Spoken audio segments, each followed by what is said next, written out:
Nesse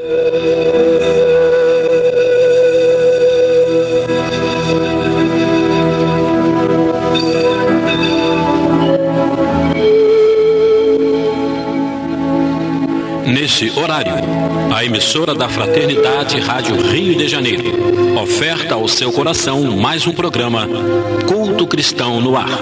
Participe conosco.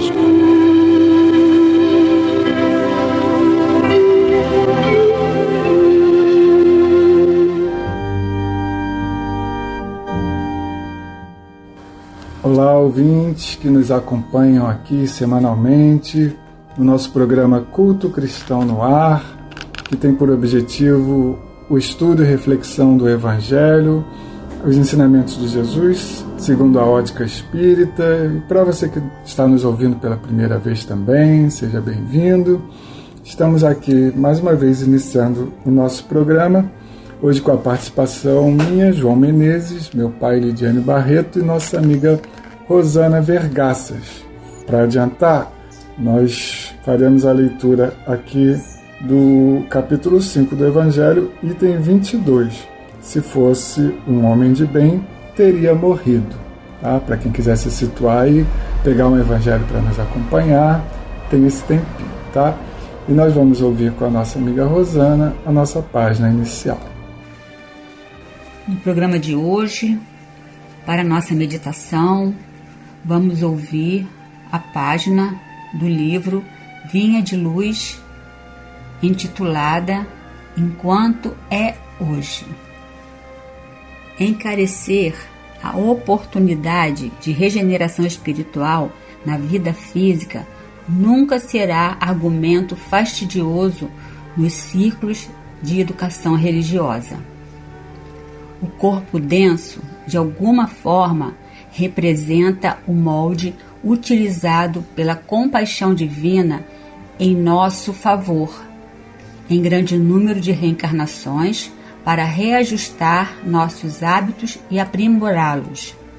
A carne, sob muitos aspectos, é barro vivo de sublime cerâmica, onde o olheiro celeste nos conduz muitas vezes à mesma forma, ao calor da luta, a fim de aperfeiçoar-nos o veículo sutil de manifestação do Espírito Eterno.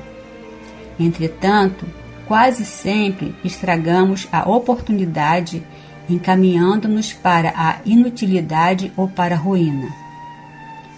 Dentro do assunto, porém, a palavra de Paulo é valiosa e oportuna. Enquanto puderes escutar ou perceber a palavra hoje, com a audição ou com a reflexão no campo fisiológico, vale-te do tempo para registrar as sugestões divinas e concretizá-las em tua marcha. Para o homem brutalizado, a morte não faz grandes diferenças. A ignorância passa o dia na impulsividade e a noite na inconsciência, até que o tempo e o esforço individual operem o desgaste das sombras, clareando-lhe o caminho. Aqui, todavia, nos referimos à criatura medianamente esclarecida. Todos os pequenos maus hábitos, aparentemente inexpressivos, devem ser muito bem extirpados pelos seus portadores que, desde a terra, já disponham de algum conhecimento da vida espiritual. Porque um dos maiores tormentos para a alma desencarnada, de algum modo, instruída sobre os caminhos que se desdobram além da morte, é sentir, nos ciclos da matéria sublimada, flores e trevas, luz e lama dentro de si mesma.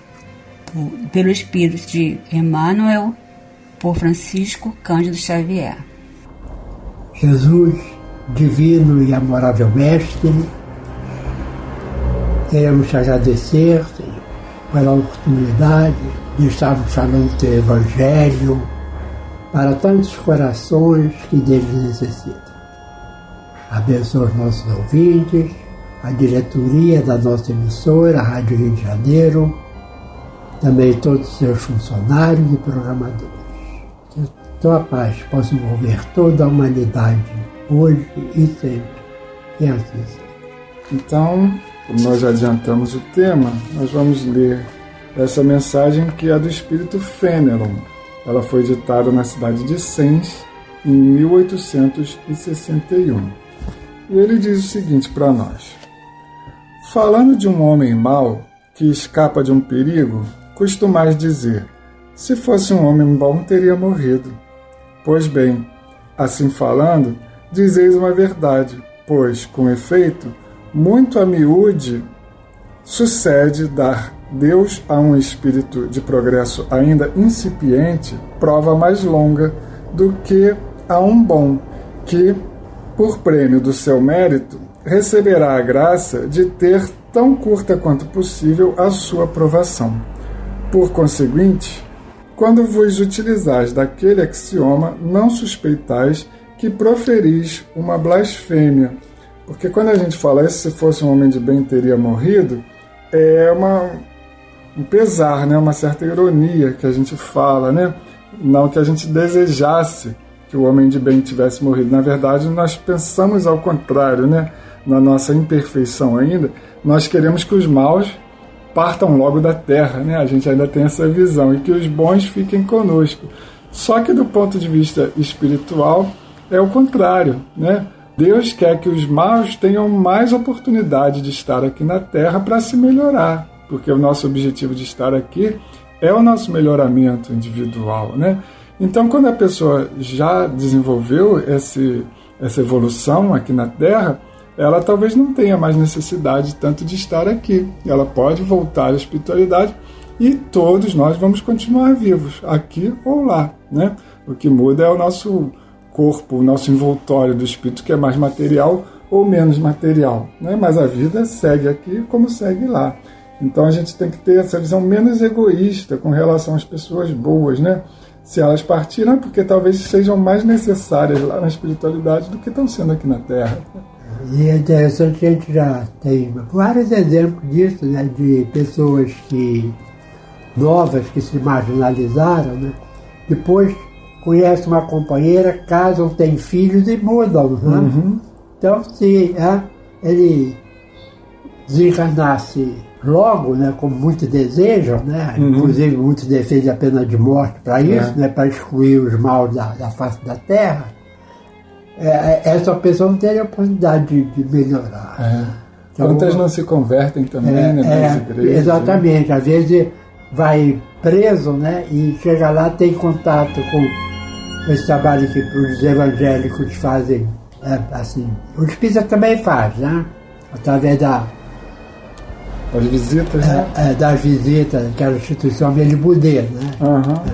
Mas os evangélicos eles são mais assim, presentes, né? Porque, então, isso às vezes eles conseguem, a pessoa se converta, né? Quando sai, continua frequentando a igreja e muda completamente, né? Então, e é isso que Deus quer, né? Exatamente.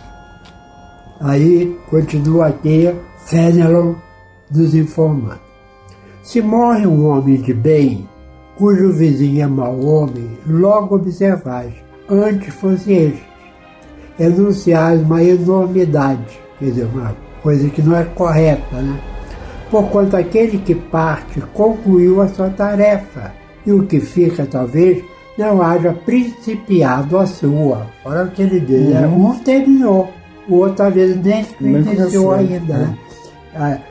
Porque tanto o bom como o mal, quando a gente encarna com objetivo, né? O bom continuar fazendo a obra do bem e o mal para retificar aquilo que ele errou, né? Então, se ele desencarna novo, não vai dar tempo de executar aquela tarefa que ele acertou lá com os amigos espirituais para poder reencarnar. E tem uma outra questão que a gente deve observar como espírita, né? O mal, quando desencarna, ele continua mal. Ele só não vai ter o corpo físico, mas ele pode continuar nos influenciando para o mal como espírito desencarnado, através das obsessões, né? Então, às vezes, ele é pior desencarnado do que quando está encarnado. Porque às vezes ele vai influenciar outro também mau elemento, né? E a coisa fica pior, né? Então continua aqui esse parágrafo dizendo: por que então haveria de querer que ao mal faltasse tempo para terminá-la e que o outro permanecesse preso à gleba terrestre? Toda vez que a gente fala uma pergunta é para a gente pensar, não é? Uhum. Então, a gente vê aqui, já falamos isso, mas o Fenelon volta a repetir novamente, né? Que a condição de cada um, que como prêmio, pode retornar, às vezes até mais cedo da espiritualidade, porque cumpriu a sua tarefa. E o outro, como ainda não iniciou, precisa de tempo para que isso aconteça. É o nosso apego ainda aos entes queridos, né? Às vezes a pessoa está doente, está num leito de enfermidade, e a gente fica ali querendo que aquela pessoa fique. Às vezes a pessoa está sofrendo, ela terminou o tempo dela, deixa aí, né? Para um espírito, a gente está aqui encarnado não deixa de ser uma forma de prisão. Né? Aí Fenelon vai fazer uma comparação. Né? Que diria se um prisioneiro que cumpriu a sentença contra ele pronunciada fosse conservado no cárcere, ao mesmo tempo que restituísse a liberdade que a esta não tivesse direito. Então, foi bem claro que sobre essa condição. Ficai sabendo que a verdadeira liberdade para o espírito consiste no rompimento dos laços que o prendem ao corpo, e que, enquanto vos achardes na terra, estarei em cativeiro. É aquilo que a gente falou, né? A prisão é estar aqui encarnado, a liberdade é quando a gente está desencarnado, que o espírito goza melhor das suas faculdades, né? Então, muitas vezes é um prêmio para a gente desencarnar de forma natural, né? Não as mortes acidentais, as mortes violentas, mas a morte natural é aquela que realmente a gente cumpriu a nossa tarefa aqui e partiu, né? E aí eu vou sugerir aos companheiros que são espíritas, se puderem, ou no caso espírita, quase todas as casas espíritas, tem uma biblioteca que fica lá, tá? Os livros, às vezes, se estragando, porque ninguém usa, né? Então eu vou sugerir que vocês procurem, é um livro editado pela FEB, Instruções Psicofônicas, que é um livro que foi produto de uma reunião de desobsessão realizada lá com o Chico Xavier. Né? Elas eram gravadas e depois o companheiro que gravava, ele passava, né, para o papel datilografado, que na época era datilografado, e tem muitos casos assim, né, de espíritos que vieram, né, agradecer, né, pela ajuda que tiveram, porque eram espíritos maus, estavam no mau caminho, né? E outros ainda sofrendo porque desencarnaram e não concluíram, não fizeram aquilo que era para ser feito. O livro é muito interessante, tem essas mensagens que nos instruem bastante.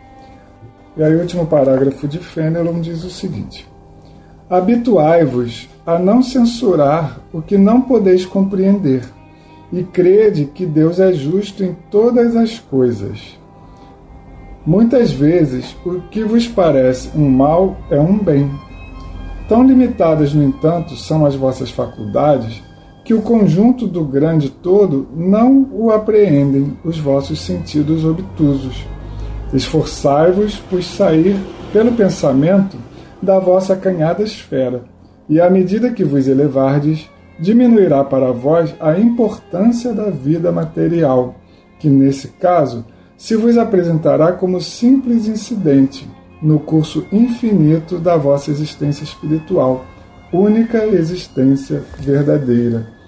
E aí quando ele fala aqui que à medida que a gente vai buscando conhecimento, diminui para nós a importância da vida material, a gente lembra lá no Livro dos Espíritos, quando Kardec pergunta qual é o inimigo do Espiritismo, aquilo que ele deve combater, né? E não é nenhuma outra religião, não é nenhuma pessoa, é o materialismo, né? E o materialismo está presente em nós, né? O materialismo não é simplesmente uma doutrina que algumas pessoas professam, é esse materialismo que está dentro da gente que a gente tem que combater, que é esse apego à vida material, né? Aos prazeres, à nossa profissão, ao nosso cargo na casa espírita, que muitas vezes a gente não quer largar também, né? Isso tudo é apego à vida material, porque a gente está aqui de passagem. Né?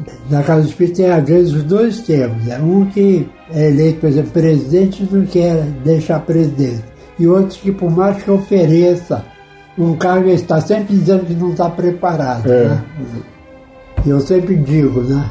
Faço sempre também uma comparação, que quem quer comprar carro e dirigir um carro, né? Não adianta ter carteira se ele não ter coragem de enfrentar um trânsito, não. Então é dirigindo que a gente vai aprender a ficar melhor ainda no volante, a ter mais confiança, né? Primeiramente, saindo para um lugar mais perto, com menos trânsito, até enfrentar uma Avenida Brasil, uma linha vermelha, né? Que é as vias de trânsito intenso e sempre com mais velocidade, né? É caminhando que se faz o caminho. Né? Então a gente observa isso aqui, né? E também eu vou, mais uma vez, recomendar um outro livro que é do Richard Simonetti, Quem Tem Medo da Morte, que ele tem uma lição também que ele fala de morte boa e morte ruim, né? Que é o que o Pedro falou logo no início aqui, né? Às vezes o que a gente acha que para um foi uma morte boa, não foi, né? E o outro que sofreu bastante, né? Passou por várias agruras, de dificuldades, né? Ficou na cama muito tempo, né? Então esse é que teve uma morte boa, porque foi expurgando as dívidas aqui na terra mesmo. E a gente tem, como ele diz aqui, o Fenelon, buscar aumentar essa nossa visão, né?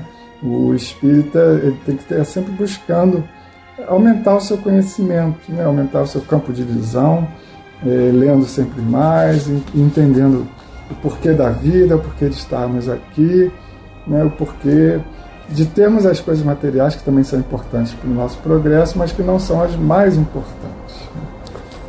Então nós vamos ler a outra mensagem seguinte, que também é de Fenelon, o mesmo espírito, os tormentos voluntários, é o item 23. Vive o homem incessantemente em busca da felicidade, que também incessantemente lhe foge, porque felicidade sem mescla não se encontra na Terra. Aquele problema que nós já estudamos anteriormente, da felicidade não é deste mundo. Então, essa felicidade, como o próprio título, né? Subtítulo, que Kardec deu, não é ainda da Terra. Né? Entretanto, malgrado as vicissitudes que formam o cortejo inevitável da vida terrena, poderia ele, pelo menos, gozar de relativa felicidade.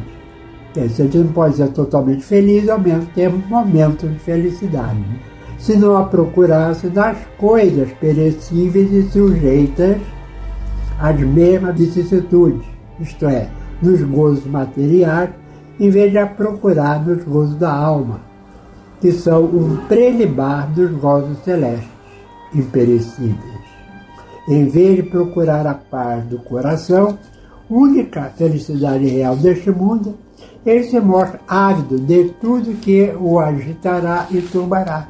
E a gente vê que cada vez mais, principalmente os jovens, estão se gastando um tempo enorme com coisas totalmente infrutíferas, né, que não vai levar a lugar nenhum, em vez de fazer algo de útil para o seu próprio bem. Aí, voltando aqui para completar a frase, né? Ele se mostra ávido de tudo que agitará e turbará, e coisa singular, o homem, como que de intento, cria para si tormentos que está nas suas mãos evitar. E aí continue. Haverá maiores do que os que derivam da inveja e do ciúme, ou seja, maiores tormentos? Para o invejoso e o ciumento não há repouso, estão perpetuamente febricitantes. O que não tem e os outros possuem lhes causa insônias. Dão-lhes vertigem os êxitos de seus rivais. Toda emulação para eles se resume em eclipsar os que lhes estão próximos. Toda a alegria em excitar nos que se lhes assemelham pela insensatez a raiva do ciúme que os devora. Pobres insensatos, com efeito, que não imaginam sequer que, amanhã, talvez, terão de largar todas essas frioleiras cuja cobiça lhes envenena a vida. Não é a eles, de certo, que se aplicam estas palavras, bem-aventurados os aflitos, pois que serão consolados, visto que as suas preocupações não são aquelas que têm no céu as compensações merecidas, né? Então ele cita aqui a frase que dá título ao capítulo que a gente está lendo, bem-aventurados os aflitos, né? Aos aflitos reais, aqueles que têm as aflições que vêm de fora, mas aqueles que têm as aflições que criam, aflições fictícias, frutos da nossa inveja, do nosso ciúme, né? Da gente querer aquilo que o outro tem, né? Isso é uma aflição criada por nós, né? Não é essa que vai nos causar bem-aventurança, muito pelo contrário, ela só vai nos causar mais sofrimento nessa vida. Eu queria lembrar a questão do feminicídio, né? E muita gente matou por amor. Ninguém mata por amor, né? Mata por egoísmo, por orgulho, né? Pelo orgulho, por ciúme. Mas ninguém que ama realmente vai matar alguém, né? Então a gente observa isso e essas pessoas são espíritos realmente extremamente difíceis, né? Porque eles se acham com razão e quando não comete o crime, às vezes bate, prende, fica vigiando a pessoa o tempo todo, 24 horas por dia, né? Quando faz com que aquela união não possa dar certo. O outro lado, né, que é a mulher, ou mesmo se é ao contrário, não se sente bem, se sentindo vigiado o tempo todo. Né? Que de tormentos, ao contrário, se poupa aquele que sabe contentar-se com o que tem, que nota sem inveja o que não possui, que não procura parecer mais do que é. Esse é sempre rico, porquanto se olha para baixo de si, não para cima. Vê sempre criaturas que têm menos do que ele. É calmo, porque não cria para si necessidades quiméricas. E não será uma felicidade a calma em meio das tempestades da vida? E aí eu cito um exemplo até melhor do que esse, né? Que a gente conhece pessoas que elas se alegram quando outra pessoa conquista alguma coisa, né? Se sente feliz pela felicidade do outro, né? Isso é o contrário desse caso que ele está falando aqui da pessoa que tem inveja. A gente, mesmo que não tenha uma coisa, ficar feliz porque o outro conquistou, né? A gente sentir a felicidade do outro também é uma forma da gente ter essa felicidade real, né? E a outra foi até tema de um NF, de uma Comerge, alguns anos atrás, que é a caridade, a sublime virtude para a felicidade, né? Porque realmente quando a gente pratica o bem, a gente sente uma felicidade que ninguém tira da gente, né? E ela é muito mais duradoura do que a felicidade de uma compra, por exemplo, né? Muitas vezes as pessoas que gostam de comprar para se sentir felizes, acabou a compra, acabou a felicidade, né? Ela já parte em busca de outra coisa, fica naquele ciclo de consumismo, né? Aquele ciclo pernicioso para ela mesma, né? E já fazer o bem não, é uma felicidade que fica, ela é duradoura. E essa é a que realmente a gente vai levar quando partir aqui da Terra. Então nós vamos passar para a poesia, já encaminhando para o final do nosso programa. E é do nosso companheiro Custódio Beiral, do livro Cantigas de Vida. Então, sobre o tema, diz o nosso companheiro: a reencarnação enseja o plantio da amizade, única flor que viceja através da eternidade. É necessária, outro sim, para a própria evolução. Se a morte fosse o fim, como dar curso à razão? Aos trancos de baque e embate, vamos nós descompassando, qual remendado atabaque que o destino vai surrando. Atabaque é um tambor, né? Se os trilhos não são iguais, a meta final emana, e com menos ou com mais, segue em frente a caravana. Destarte nas lideranças, que vão os que atropelaram, aqueles que nas andanças os desvalidos pisaram. Ao contrário, só lidera caminhantes que apara, pois ganha tempo na espera, nos ajudando, não para. A morte cobre o pecado e o renascer lhe confia, o meio que, bem usado, dá-lhe carta de alforria. Então, por fim, as separações é viver com seriedade, socorrendo corações no exercício da caridade. É assim, Senhor, no término deste programa, nós te agradecemos esse esclarecimento, esse entendimento de que estamos aqui para evoluir e que aqueles que ainda não conquistaram a sua evolução devem ter a chance de permanecer aqui por mais tempo e, se possível, ser por nós ajudada, amparada no seu progresso também. Possamos ver todos os irmãos como membros da nossa família universal, ajudando-os e também ajudando a nós mesmos no nosso progresso. Fica conosco, Senhor, hoje e sempre, que assim seja.